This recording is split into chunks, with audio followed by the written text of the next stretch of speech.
Bismillahirrahmanirrahim. Assalamu alaikum. I am Khwaja Mohsin Inam. Students, this is going to be the last lecture of exercise 4.1. इसमें हम इस exercise के दो problems solve करेंगे. आइए शुरू करते हैं. Students, this is problem number 17 of exercise 4.1. Statement है the points 4, -2, -2, 4 and 5, 5 are the vertices of a triangle. Find in center of the triangle. Students, इस प्रॉब्लम को XY प्लेन में विजुअलाइज करते हैं. Students, ये आ गया हमारा XY प्लेन.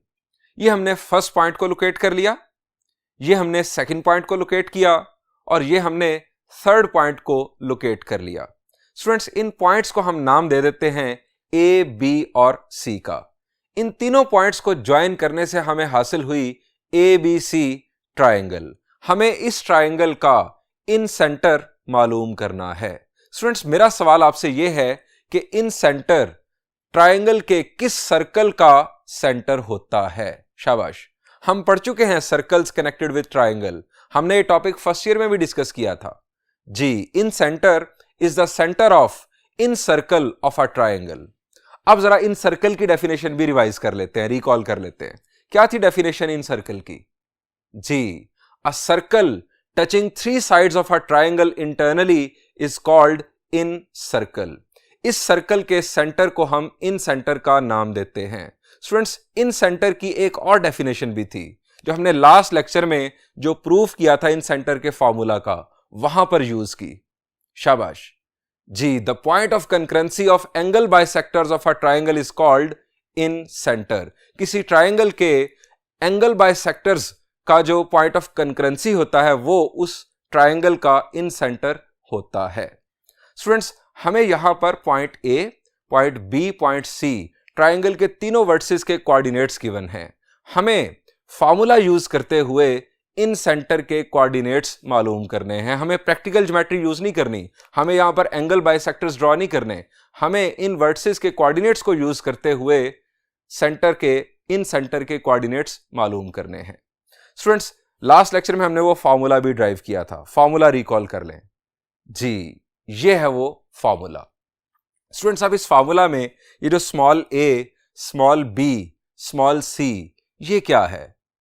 जी, ये साइड्स की लेंथ्स हैं. ये हमने फर्स्ट ईयर में ये कन्वेंशन पढ़ी थी कि हम वर्टेक्स a के अपोजिट साइड को स्मॉल a कहते हैं, वर्टेक्स b की अपोजिट साइड को स्मॉल b और वर्टेक्स c की अपोजिट साइड को स्मॉल c का नाम देते हैं. यानी ये small a, b, c sides की लेंथ्स हैं. अब x1, x2 और x3 जो आपको x कोऑर्डिनेट में नजर आ रहे हैं, ये कौन से एब्सिसाज हैं? ये किन पॉइंट्स के एब्सिसाज हैं? जी, x1 होगा पॉइंट A का एब्सिसा, x2 होगा पॉइंट B का एब्सिसा और x3 होगा पॉइंट C का एब्सिसा. इसी तरह से y1 पॉइंट A का ऑर्डिनेट, y2 पॉइंट B का ऑर्डिनेट और y3 पॉइंट C का ऑर्डिनेट होगा. स्टूडेंट्स, हमें यहां पर मालूम क्या करना होगा? जी, हमें यहां पर A, B और C यानी साइड्स की लेंथ्स पहले मालूम करनी होंगी. तो स्टूडेंट्स, हमारा प्लान यह है कि हम पहले साइड्स की लेंथ्स मालूम करेंगे इस ट्राइंगल के लिए और फिर यह फॉर्मूला यूज करते हुए इन सेंटर के कोऑर्डिनेट्स कैलकुलेट करेंगे. तो आइए स्टार्ट करते हैं इसका सॉल्यूशन. ये स्टूडेंट्स, मैंने एक रफ ट्राइंगल बनाई. अब रफ ट्राइंगल अभी मैंने आपको एक्चुअल ट्राइंगल दिखा दी थी और मैंने उसके ऊपर आपको ये प्रॉब्लम सारे का सारा एक्सप्लेन कर दिया. आप जब एग्जाम में होंगे तो आपने इतना टाइम नहीं लगाना कि आप XY प्लेन बनाएं और फिर एक्चुअल में उन पॉइंट्स को लोकेट करें. आपको सिर्फ और सिर्फ अपनी अंडरस्टैंडिंग डेवलप करने के लिए, अपना प्लान बनाने के लिए एक रफ डायग्राम बनानी है ताकि आपको समझ आ जाए कि ये प्रॉब्लम क्या है और इसको मैं किस तरह से सॉल्व कर सकता हूं.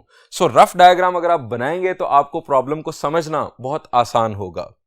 ये रफ डायग्राम इसलिए भी है कि हमें नहीं पता कि इन तीन पॉइंट्स को ज्वाइन करने से किस टाइप की ट्राइंगल बनेगी. इक्विलेटरल होगी, एक्यूट होगी, ऑब्ट्यूज होगी, राइट होगी, हमें नहीं पता. दूसरी बात, इनके जो कोऑर्डिनेट्स हैं जो लिखे हुए हैं पॉइंट्स के, वो एक दूसरे के रेफरेंस से वो गलत हो सकते हैं और यहां पर वाज़ेह तौर पर गलत हैं. आप जरा ये देखें कि ये जो पॉइंट है इसका x कोऑर्डिनेट 4 है, इस पॉइंट का x कोऑर्डिनेट -2 है. अगर हम एक्चुअल एक्स वाई प्लेन में होंगे तो चूंकि इसका एक्स कोऑर्डिनेट -2 है, इसका एक्स कोऑर्डिनेट 4 है, ये पॉइंट लेफ्ट पर होगा इस पॉइंट से.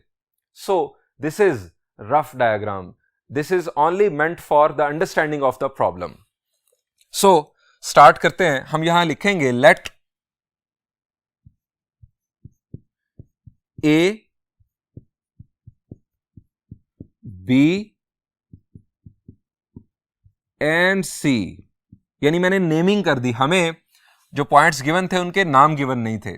ए बी एंड सी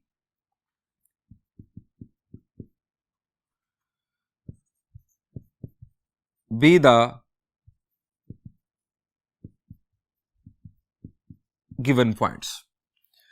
अब हमने भी डिस्कस किया कि वर्टेक्स ए के opposite side small A, vertex B के अपोजिट साइड स्मॉल बी और वर्टेक्स सी के अपोजिट साइड स्मॉल सी. हम लिखेंगे further let A B C be the lengths of the sides of triangle. Further let A B and C be द lengths of sides of triangle. अब students हम इन तीनों sides की lengths को find out करते हैं. ए हमारे पास साइड BC की लेंथ. अब साइड BC की लेंथ मुझे मालूम करनी है. पॉइंट B के कोऑर्डिनेट्स हमारे पास मौजूद, पॉइंट C के कोऑर्डिनेट्स मौजूद. हम क्या करेंगे जी, हम यूज करेंगे डिस्टेंस फार्मूला. जी, डिस्टेंस फार्मूला का कंसेप्ट क्या था? डिफरेंस ऑफ एब्सिसास का square plus difference of ordinates का स्क्वायर होल स्क्वायर रूट. अब डिफरेंस ऑफ एब्सिसास आप 5 माइनस -2 लिख लें या -2 -5 लिख लें, दोनों बातें दुरुस्त है. मैं लिख रहा हूं 5 माइनस -2, ये बन जाएगा 5 + 2. ये आ गया difference of abscissas plus difference of ordinates. आप 4 - 5 लिखें या 5 - 4 लिखें, दोनों बातें दुरुस्त है. इसको सॉल्व किया, हमारे पास a की वैल्यू आ गई 5 + 2 इज 7, 7 का स्क्वायर 49. अब यहां पर 5 - 4 इज 1, 1 का स्क्वायर 1. 49 + 1 इज 50, 50 का स्क्वायर रूट. अब 50 स्क्वायर रूट को फर्दर सिंप्लीफाई करना है. शाबाश जी. 50 को हम कह सकते हैं 25 × 2. अब 25 का स्क्वायर रूट आ जाएगा 5, तो हम इसे लिख सकते हैं 5 √2. दोबारा सुन लें, 50 को हमने कहा 25 मल्टीप्लाइड विद 2, 25 का स्क्वायर रूट आ गया 5, 2 अभी भी स्क्वायर रूट के नीचे रहेगा. अब ये स्टूडेंट्स आ गई हमारे पास a की वैल्यू. इसी तरह से हम b और c की वैल्यू फाइंड आउट करते हैं.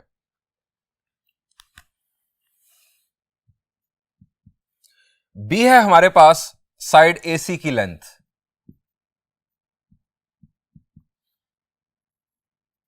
डिस्टेंस फार्मूला 5 - 4 का स्क्वायर प्लस 5 - -2, ये बन जाएगा 5 + 2 का स्क्वायर. b की वैल्यू हमारे पास 5 - 4 इज 1, 1 का स्क्वायर 1. 5 + 2 इज 7, 7 का स्क्वायर 49, 49 + 1 इज 50. अगेन यहां पर भी 5 √2 हमारे पास वैल्यू ऑफ b आ गई. स्टूडेंट्स वैल्यू ऑफ a भी 5 √2, वैल्यू ऑफ b भी 5 √2, दो साइड्स की लेंथ्स बराबर आ गई. ये किस टाइप की ट्राइंगल होगी जी? ये आइसोसेलेस ट्राइंगल होगी. अब हम आगे बढ़ते हैं, साइड C देखते हैं. साइड C है हमारे पास इनफैक्ट AB साइड की लेंथ. AB अब 4 - -2 ये बन गया 4 + 2 प्लस -2 - 4 या 4 - -2 4 + 2 का स्क्वायर. C की वैल्यू 4 + 2 इज 6, 6 का स्क्वायर 36, यहां पर 4 + 2 6, 6 का स्क्वायर 36, 36 + 36 विल बी 72। अब 72 को हम इस तरह से दो फैक्टर्स बनाएं कि स्क्वायर रूट भी हमें मिल जाए एक फैक्टर का। जी 72 को हम लिख सकते हैं 36 × 2। अब 36 का स्क्वायर रूट होता है 6, तो ये आ जाएगा 6 टाइम्स स्क्वायर रूट ऑफ 2। ये आ गई हमारे पास वैल्यू ऑफ c। अब स्टूडेंट्स हम इन सेंटर के कोऑर्डिनेट्स मालूम कर सकते हैं। हम फॉर्मूला रिकॉल करते हैं। Since incentre is equal to, usually incentre को I से डिनोट किया जाता है। अब इसका फॉर्मूला, पहले हम फॉर्मूला रिकॉल करेंगे। ax1 plus bx2 plus cx3 over a plus b plus c, और इसी तरह से y कोऑर्डिनेट इसका होगा ay1 plus by2 plus cy3 over a plus b plus c। इस फार्मूला में अब वैल्यूज पुट करेंगे, लेकिन मैं अलग-अलग से x और y कोऑर्डिनेट्स आपको फाइंड आउट करने के लिए कहूंगा, क्योंकि इसके अंदर ही अगर आप ये सारी वैल्यूज पुट करेंगे तो बहुत ज्यादा वैल्यूज हो जाएंगी, और ये इनफैक्ट ये जो ब्रैकेट है ये इसका साइज बहुत बड़ा हो जाएगा और आप कंफ्यूज हो सकते हैं। आप अलग-अलग दोनों कोऑर्डिनेट्स को इवेल्युएट कर लें। सो मैं पहले x कोऑर्डिनेट को देखता हूं। ax1 plus bx2 plus cx3 over a plus b plus c is equal to, अब a की वैल्यू स्टूडेंट्स ही हमारे पास 5 स्क्वायर रूट ऑफ 2, x1 यानी पॉइंट a का x कोऑर्डिनेट, यह है हमारे पास 4, प्लस b की वैल्यू हमारे पास है 5 स्क्वायर रूट ऑफ 2, और आ गई x2 की वैल्यू, x2 हमारे पास है -2, प्लस c की वैल्यू हमारे पास है 6 स्क्वायर रूट ऑफ 2, और x3 की वैल्यू हमारे पास है 5 divided by a plus b plus c। अब इन तीनों का सम a है हमारे पास 5 square root of 2, plus b भी है 5 स्क्वायर रूट ऑफ 2, और c है 6 स्क्वायर रूट ऑफ 2। अब स्टूडेंट्स ये हमने कैलकुलेशन परफॉर्म करनी है।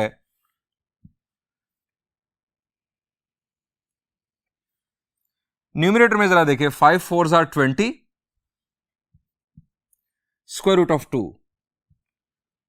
उसके बाद 5 2s are 10, अब ये माइनस है तो यहां पर आ जाएगा -5 2s are 10 square root of 2, और then 6 5s are 30 square root of 2। Denominator में ये भी स्क्वायर रूट ऑफ 2, ये भी स्क्वायर रूट ऑफ 2 और ये भी स्क्वायर रूट ऑफ 2, यानी ये तीनों टर्म्स बेसिकली लाइक टर्म्स हैं तो ऐड हो जाएंगी। 5 + 5 is 10, 10 + 6 is 16 square root of 2।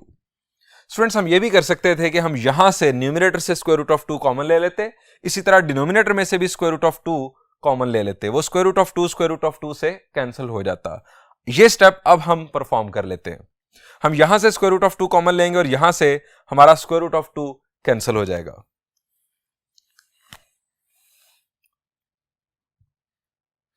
Square root of 2 common लिया न्यूमरेटर में से, 20 -10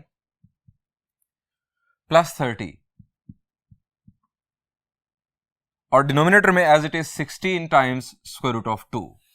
ये square root of 2 square root of 2 से कैंसिल, 20 + 30 is 50, 50 - 10 is 40, 40/16। अब 40/16 को अगर हम फर्दर सिंप्लीफाई करें तो 8 से कैंसिलेशन हो रही है, 8 5s are 40, 8 2s are 16, तो x कोऑर्डिनेट हमारे पास इन सेंटर का आ गया 5/2। हम ये लिखेंगे, so abscissa of incentre is 5/2। Abscissa से मुराद एक्स कोऑर्डिनेट, हमारे पास आ गया 5/2। स्टूडेंट्स अब हम ये फॉर्मूला यूज करते हुए ऑर्डिनेट मालूम करते हैं। इसको लिखते हैं ay1 plus by2 plus cy3 over a plus b plus c। Values put करते हैं। a की वैल्यू हमारे पास 5√2 मल्टीप्लाइड y1 की स्टूडेंट्स हमारे पास वैल्यू थी -2, पॉइंट a का y कोऑर्डिनेट। नेक्स्ट हमारे पास b की वैल्यू 5√2 और y2 की वैल्यू y2 b का y coordinate that was 4 plus 6√2 और y3 की वैल्यू हमारे पास है 5 divided by a plus b plus c। अब ये हमारे पास तीनों का सम हम दोबारा से लिख देते हैं 5√2 प्लस 5√2 प्लस 6√2। स्टूडेंट्स इस दफा हम कॉमन ले लेते हैं √2 डायरेक्ट, इसी स्टेप पर कॉमन ले लेते हैं ताकि आपको यह पैटर्न भी समझ आ जाए। √2 मैंने कॉमन लिया तो 5 इंटू -2 इज -10, यहां पर आ गया। √2 कॉमन आ चुका है। यहां पर 4 5s are 20, √2 कॉमन। यहां पर 5 6 are 30, √2 कॉमन। डिनोमिनेटर में भी √2 आप कॉमन ले लें। 5 प्लस 5 प्लस 6। अब स्टूडेंट्स ये √2 से कैंसल, ये हमारे पास आ गया 30 प्लस 20 इज 50, 50 माइनस 10 इज 40। और यहां पर अगेन 16, 40/16 हमारे पास पहले था, ये भी कैंसलेशन के बाद आ गया हमारे पास 5/2। ये इत्तेफाक की बात है, ये कोई जरूरी नहीं था कि अगर एक्स कोऑर्डिनेट हमारे पास ये आया तो वाई कोऑर्डिनेट भी यही है, ये ऐसे ही एक इत्तेफाक है। हम यहां लिखेंगे so ordinate of incentre is 5/2। Hence students conclude करते हैं, hence incentre is equal to I और x coordinate 5/2, y coordinate 5/2। Students ये आ गए हमारे पास इन सेंटर के कोऑर्डिनेट्स। आइए देखते हैं प्रॉब्लम नंबर 16।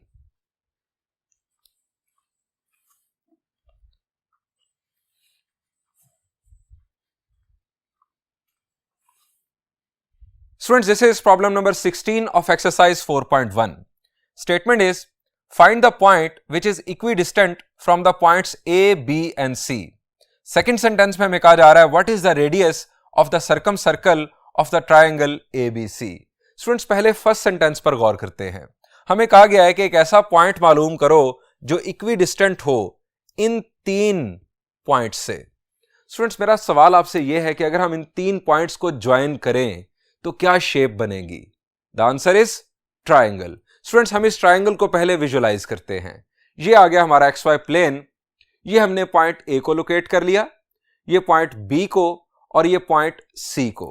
स्टूडेंट्स इन तीनों को ज्वाइन करने से हमें हासिल हो गई ABC ट्राइंगल। ABC ट्राइंगल उसी सूरत में हासिल होगी अगर पॉइंट्स कोलिनियर नहीं होंगे। ये पॉइंट्स कोलिनियर नहीं है, इसलिए हमें ट्राइंगल हासिल हो गई। अब स्टूडेंट्स हमें कहा गया है कि एक ऐसा पॉइंट मालूम करो जो इक्वी डिस्टेंट हो इन तीनों पॉइंट से, बराबर फासले पर हो। शाबाश। स्टूडेंट्स इस पॉइंट में जो इक्वी डिस्टेंट होगा क्या खास बात होगी? जी, अगर हम इस पॉइंट को सेंटर मानकर एक सर्कल ड्रॉ करेंगे तो वो इन तीनों वर्टिसेस में से पास करेगा। स्टूडेंट्स इस सर्कल को हम क्या नाम देते हैं? The answer is circum circle. Circum circle की definition, a circle passing through 3 vertices of a triangle is called circumcircle. The center of the circumcircle is called circumcenter and the radius of circumcircle is called circumradius. Students, हमें पहले sentence में point find out करने के लिए कहा गया जो equidistant हो। असल में ये पॉइंट सरकम सेंटर है। हमें डायरेक्ट नहीं कहा गया कि सरकम सेंटर मालूम करो, हमें घुमा के बात की गई। लेकिन सेकंड सेंटेंस में हमें कह दिया गया कि आप सरकम सर्कल का रेडियस मालूम करो। अब यहां से भी कुछ थोड़ा सा हिंट मिल रहा है कि सरकम सर्कल के सेंटर की बात हो रही है शायद फर्स्ट सेंटेंस में। अब सरकम सेंटर हम मालूम कर लें, चूंकि हम डेफिनेशन यूज करेंगे कि सरकम सेंटर बेसिकली एक ऐसा पॉइंट है जो तीनों वर्टिसेस से बराबर फासले पर होता है। हम उस पॉइंट को P लेट कर लेंगे, उसके कोऑर्डिनेट्स होंगे x, y। हम क्या फैक्ट यूज करेंगे कि चूंकि ये तीनों वर्टिसेस से बराबर फासले पर है, इसलिए distance PA will be equal to distance PB and it will be equal to distance PC। हमारे पास हैं दो अननोन्स x और y। हमें दो इक्वेशंस इस एक इक्वेशन में से बनानी होंगी, और चूंकि हमारे पास यहां पर तीन क्वांटिटीज इक्वल नजर आ रही हैं, सो हम दो इक्वेशंस बासानी बना लेंगे। स्टूडेंट्स, जब हमारे पास सरकम सेंटर आ चुका होगा, पॉइंट P आ चुका होगा, तो सरकम रेडियस फाइंड आउट करना, यानी सरकम सर्कल का रेडियस फाइंड आउट करना कोई मुश्किल होगा? The answer is no. हम उस पॉइंट से किसी भी वर्टेक्स तक का डिस्टेंस मालूम करेंगे तो वो होगा हमारा radius of the circumcircle. Students, ये है हमारा प्लान। आइए अब इस प्लान के मुताबिक इस प्रॉब्लम को सॉल्व करते हैं। इसमें हमें रफ डायग्राम की जरूरत नहीं है, अगर आप बना लें तो बुरी बात नहीं है। आप यहां लिख दें direct, let Pxy be the point equidistant from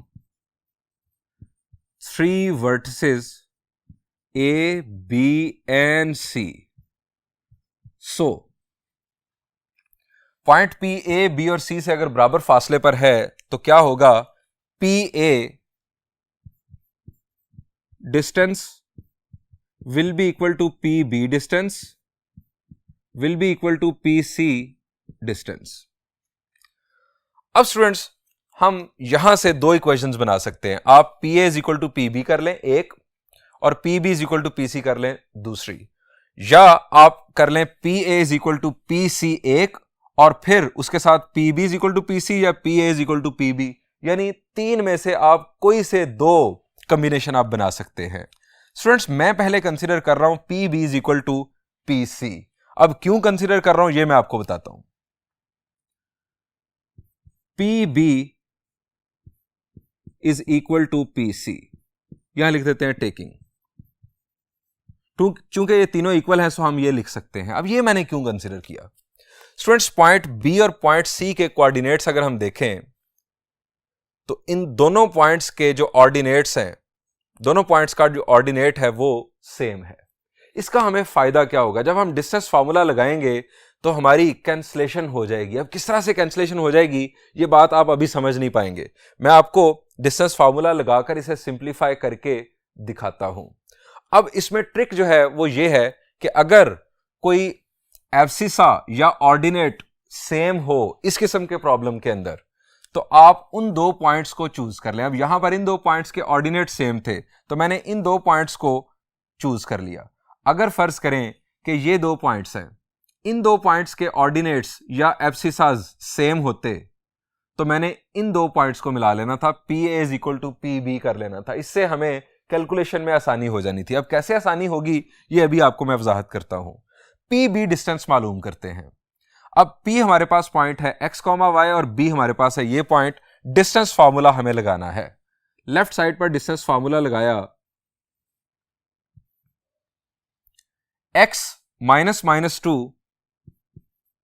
यानी x प्लस 2 का स्क्वायर प्लस y माइनस 2 का square is equal to right side पर PC distance x minus 4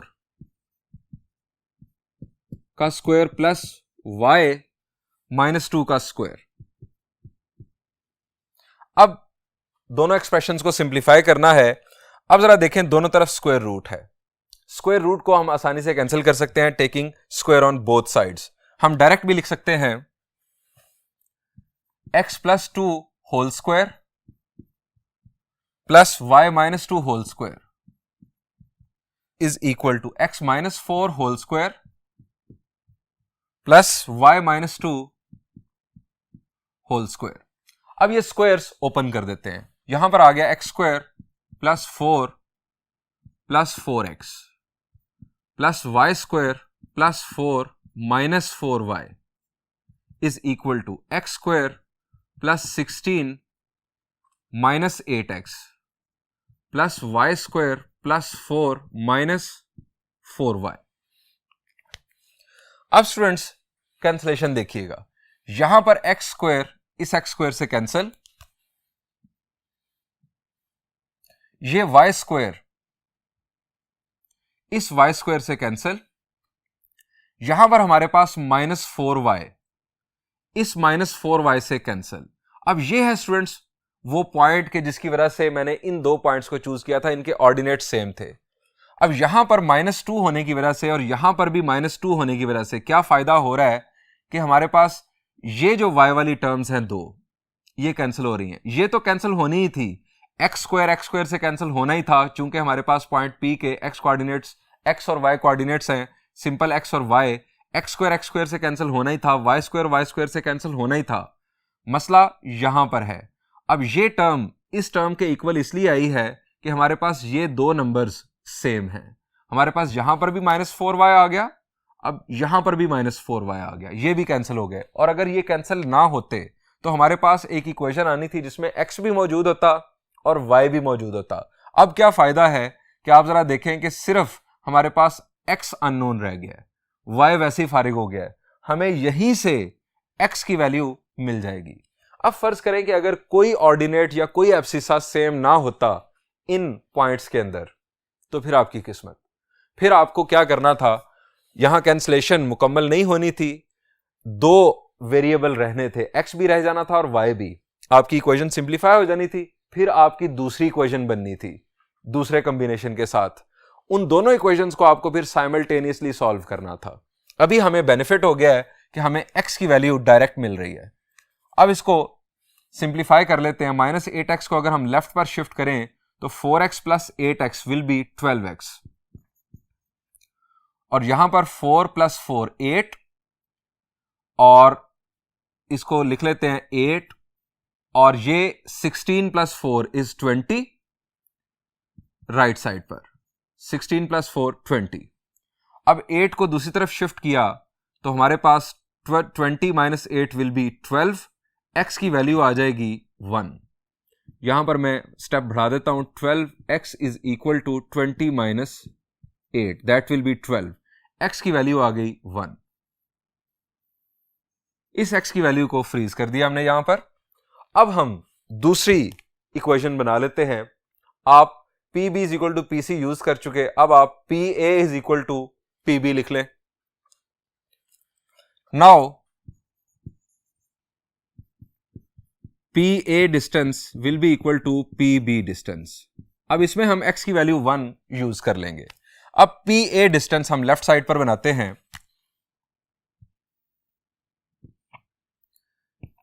x minus a का x coordinate 5 plus y minus a का y coordinate 3 is equal to PB x minus b का x coordinate -2 था तो ये हो गया +2, प्लस y माइनस b का y कोऑर्डिनेट 2। अब दोनों तरफ स्क्वायर लिया, स्क्वायर रूट कैंसिल हो गया, और x की वैल्यू भी हम यहां पर पुट कर देते हैं, put x equal to 1, x equal to 1 put कर देते हैं और स्क्वायर रूट्स कैंसिल हो गए। यहां पर 1 पुट किया तो 1 माइनस 5 का स्क्वायर प्लस ये स्क्वायर ओपन कर दें, ये हमारे पास आ जाएगा y square plus 9 minus 6y is equal to, यहां पर 1 प्लस 2 का स्क्वायर और स्क्वायर ओपन किया y square plus 4 minus 4y। अब स्टूडेंट्स नेक्स्ट स्टेप में 1 माइनस 5 इज -4, -4 का स्क्वायर 16, 1 minus 5 is minus 4 का square 16, y square plus 9 minus 6y is equal to 1 plus 2 is 3, 3 का square 9 plus y square plus 4 minus 4y। अब simplification में y square left पर और y square right पर दोनों के साइन सेम कैंसिल हो सकते हैं, प्लस 9 इस 9 के साथ कैंसिल हो सकता है, और उसके बाद हमारे पास रह गया यहां पर माइनस 6y, यहां पर माइनस 4y। y वाली टर्म्स को एक तरफ ले आए, minus 6y plus 4y is equal to 4 minus 16। अब माइनस 6y प्लस 4y क्या होगा जी? It will be minus 2y, और 4 माइनस 16 इज माइनस 12। y की वैल्यू स्टूडेंट्स हमें यहां पर मिल रही है 6। y is equal to 6।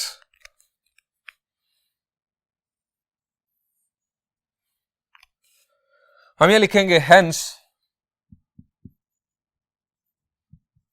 p का x कोऑर्डिनेट था 1 और y कोऑर्डिनेट आ गया 6। अब यहां पर हम थोड़ी सी रीजनिंग करते हैं। हमें सर्कम सर्कल का रेडियस मालूम करना है। हम रीजनिंग करते हैं कि हम इस पॉइंट को क्यों यूज करेंगे उस रेडियस को मालूम करने के लिए।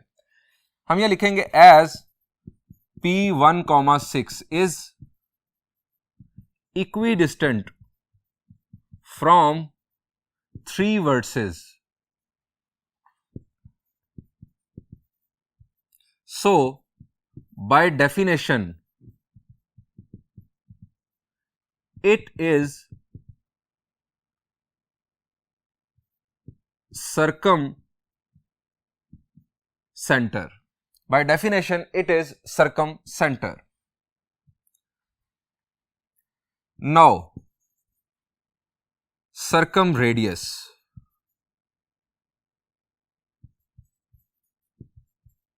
is equal to, circumradius अब क्या होगा? इस P पॉइंट से A का डिस्टेंस, P पॉइंट से B का डिस्टेंस, या P पॉइंट से C का डिस्टेंस, ये होगा हमारा सर्कम रेडियस। अब सर्कम रेडियस को यूजुअली कैपिटल R से डिनोट किया जाता है, अगर आपको याद हो चैप्टर नंबर 12 फर्स्ट ईयर। तो स्टूडेंट्स, कैपिटल R आप किसी भी तरह से मालूम कर सकते हैं। मैं PA से मालूम कर लेता हूं। डिस्टेंस फार्मूला PA मैं यूज कर रहा हूं। अब P हमारे पास इसका x कोऑर्डिनेट है 1 और A का x कोऑर्डिनेट था हमारे पास 5, 1 माइनस 5 का स्क्वायर, प्लस P का y कोऑर्डिनेट है 6 और A का y कोऑर्डिनेट था हमारे पास 3। 1 माइनस 5 इज माइनस 4 का स्क्वायर 16, प्लस 6 माइनस 3 इज 3 का square 9। 16 plus 9 is 25. So 25 square root, that is circum radius is equal to 5 units. Students, यहां पर इस प्रॉब्लम का सॉल्यूशन एंड हुआ और इसके साथ एक्सरसाइज 4.1 का भी इख्तिताम हुआ। स्टूडेंट्स, एक्सरसाइज 4.1 के प्रॉब्लम्स और इसके तमाम कंसेप्ट्स को अब अच्छी तरह रिवाइज कर लीजिएगा। Thank you and Allah Hafiz.